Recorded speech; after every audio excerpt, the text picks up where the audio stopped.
When I first started working on crime victims' rights, crime victims were treated like the barbarians at the gates. But I think that misses the bigger picture. Unless victims are willing to come forward, report crimes, cooperate with prosecutors, testify at trials, we can't hold criminals accountable through our criminal justice system. We need to create an independent voice for crime victims through lawyers and advocates. After I got to the University of Utah College of Law, I helped to draft the Utah Victims' Rights Amendment. I began advocating for crime victims, litigating for crime victims, doing research and scholarship on crime victims' rights to try to make sure that crime victims weren't ignored in the criminal justice process.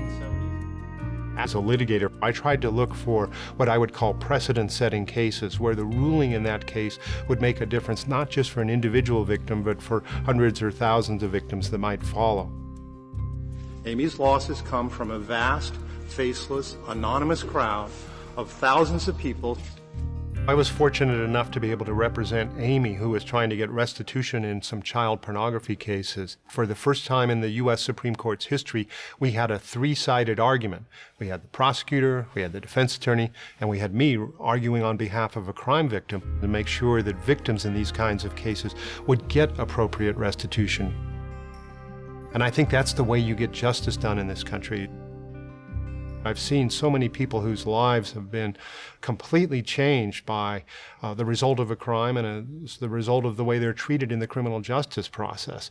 So I created the Utah Appellate Project to provide an opportunity, not just for me, but for my law students and for others that we work with, to litigate on behalf of crime victims' rights on a pro bono basis.